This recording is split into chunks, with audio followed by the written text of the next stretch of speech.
One Punch Man and Solo Leveling are two battle-focused series known for their use of mysterious beings such as beasts and monsters. Two stories that are home to some of the coolest well-designed creatures in the game. In this video, I'll be matching up Solo Leveling's magical beasts, more specifically the dungeon bosses, against the majority of the One Punch Man monsters to figure out what threat level they would be in the One Punch Man verse. But before, if you like these types of content, do consider subscribing and liking this video for more of these types of matchup videos. Thank you.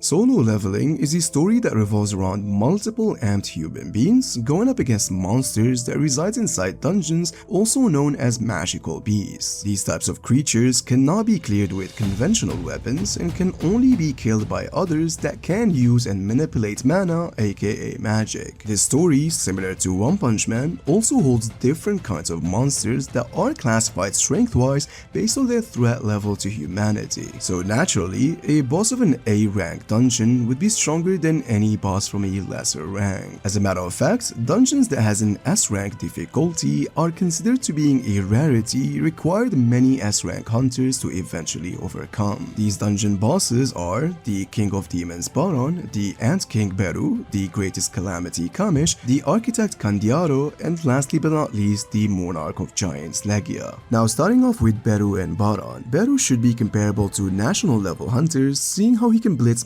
multiple S-ranks easily and was able to damage 219 strength Jinwoo, alongside with manhandling Goto Yuji, who was aiming to become a national level hunter himself. Same goes for Baron for being able to overwhelm Jinwoo with the help of both Tusk and Igris, who at that time were elite knights comparable to S-rank hunters. You see, according to Jinwoo himself, the two of them should be comparable in strength and still very conflicted on who's the strongest between the two. But due to Beru's extreme durable exoskeleton body, he should be much superior to Baron. Strictly speaking, this doesn't really confirm that Beru and Baron are straight up as strong as national level hunters, but considering that these hunters were deemed as high level combatants due to defeating Kamish, the boss of an S-rank dungeon similar to Baron and Beru, this should make it a bit digestible. As a matter of fact, we know that not all national level hunters are equal in strength, since it's highly implied that Thomas Andre and Leo Chogang are the best among these hunters, which means that Baron and Beru, being inferior to national level hunters but still stronger than S ranks, makes them possess force relative to that of 50 megatons of TNT, placing them as city level combatants. You could also account for the Blast Baron made splitting the clouds against Jinwoo in the anime, generating city levels of DC to somehow justify giving them this level of strength. The Architect, on the other hand, is much stronger than both of them. He even forced Jinwoo to trade carefully from a distance, since in a closer range he thought he wouldn't be a match for him, although still obviously much weaker than Thomas Andre, who can withstand the military might of the USA. Saying that use the 1,770 nuclear weapons that are confirmed to be deployed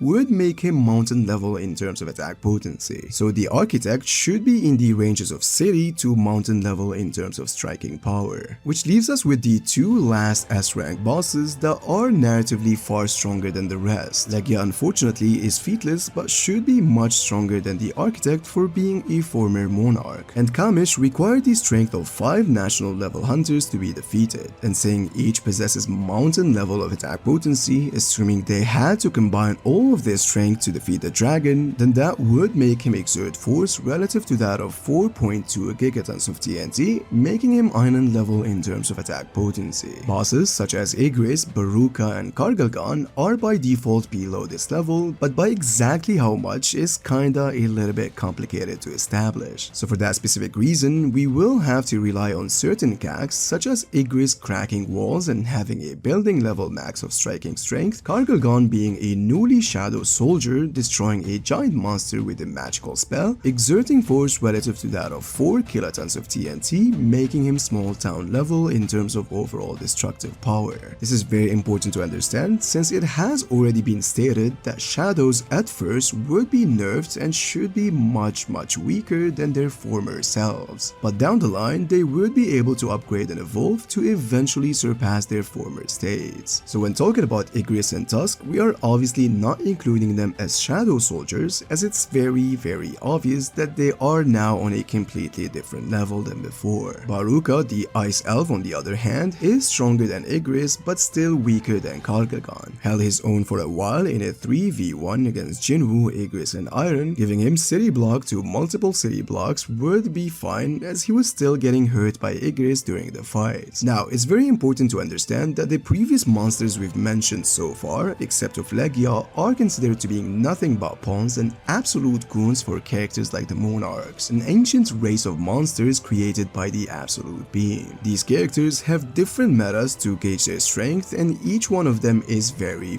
strong. For starters, Rakan the Beast Monarch in his transformed shape was stated to wield enough power to destroy this world and some. This is very important since this Earth's durability is amplified by mana to withstand the eventual fights between the monarchs and the rulers. However, it's very vague whether he can destroy it by time or with one single punch. So most of the monarchs would naturally be comparable to this level, with others such as Antares comfortably sitting at a much higher level. Although Rakan in his base was still forced to partially transform to completely outclass Thomas Andre, so the planetary scaling only applies when they are on their original forms. The second meta of strength when it comes to the monarchs actually comes from them being relative to the rulers who were able to defeat and kill the Absolute Being, which technically makes them range from universal to even multiversal levels. The Absolute Being was said to have created everything but was still killed by his own creation. However, there are some statements that implies that the Absolute Being isn't really a fighter and generally can only manage to create. These types of arguments are now being completely tossed away with the release of the Ragnarok sequel that actually strengthened this meta by a long shot, introducing several outer gods that can generally do the same things as the Absolute Being. So if you feel like putting characters such as Rakan, Selad, Yogmont, and Antares on the above universal levels types of strength, then it shouldn't be that far-fetched. Now when it comes to speed, things generally aren't that much complicated and they're very similar to One Punch Man's metas of speed. You see, in Sun Jin-woo's fight against Baran, he was easily able to block and react to multiple bolts of lightning. This should make him by the very least massively hypersonic, which means Beru and the Architect would clearly scale to this for showcasing relativity and sometimes straight up outclassing Jinwoo. As a matter of fact, the Architect should scale much higher for being superior to his statues that can generate light attacks aimed at and dodged by Jinwoo. Any monster that is below the S rank level such as Kargagan, Igris and Baruka never showed any speed feats closer to that of Baran and Beru's, certainly placing them below the massively hypersonic speeds, which leaves us with the Monarchs who we've seen fighting against Jinwoo at this point in so many occasions, being able to match his pace and fight him on equal ground, making them easily operating at light speed levels, with Antares being much faster. And with all of this being said, how would these magical beasts deal with the One Punch Man monsters?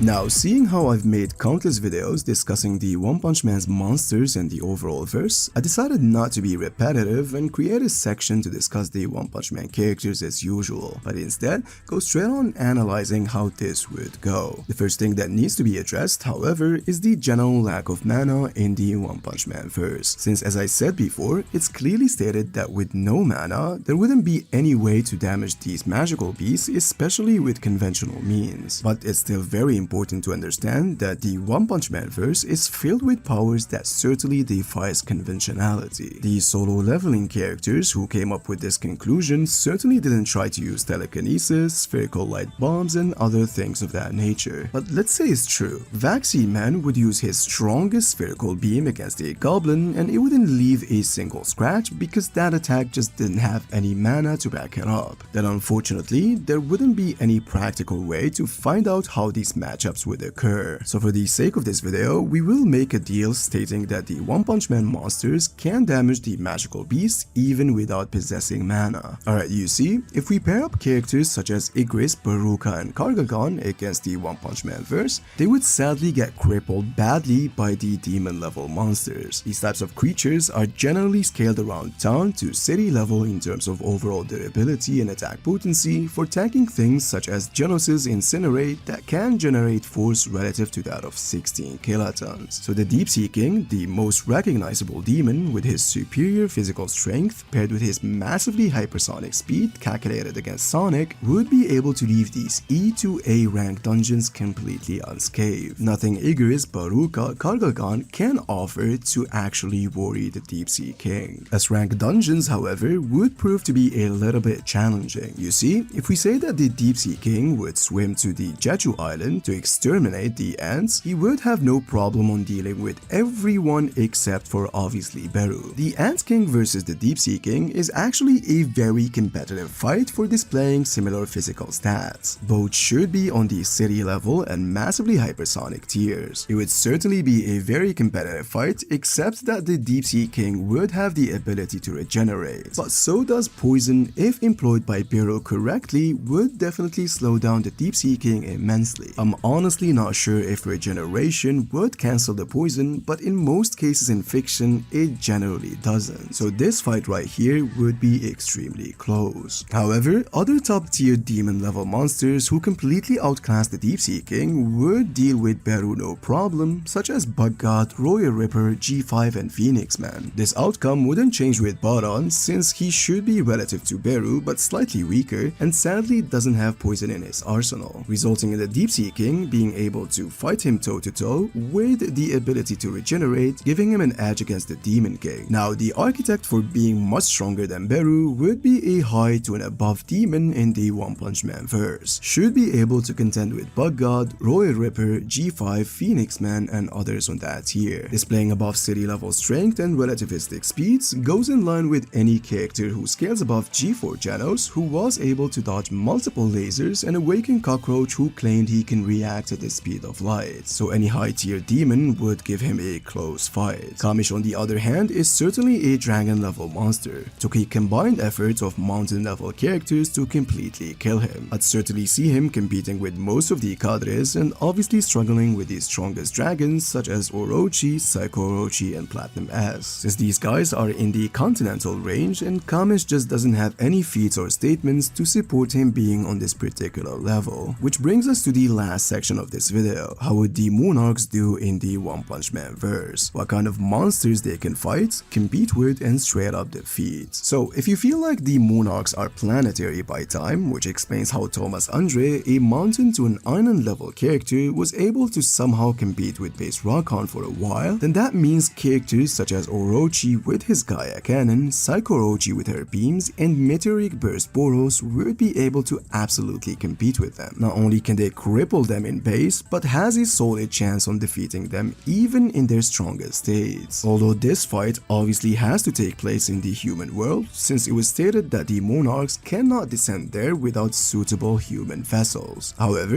if you believe that someone like Antares, even when weakened, can certainly destroy the fortified planet, making him large planetary, he'd still majorly lose to characters like pre-Racconned Empty Void, Cosmic Virgaru, Blast, and Guidebook Boros if you believe the star statement to not be a mistranslation. Simply being planetary wouldn't be able to cut it against these characters. However, if you want to choose the second meta of Monarchs being universal to multi-universal beings and possibly even beyond, which is in my opinion has now solid grounds to stand on, then I cannot think of anybody not named God, Saitama, or Cosmic Virgaru if he continues to evolve to be able to take down these types of threats, especially since now we don't really have that higher dimensional meta since the redraws completely threw that out of the window. I'm pretty sure in the future we will have beings that can operate on that level since Murata has already introduced that idea. But for now, other than Saitama or God, nobody really can compete with these monsters, which means that the Monarchs are a legit God level threats that most of the monsters in the One Punch Man verse wouldn't be able to contend with.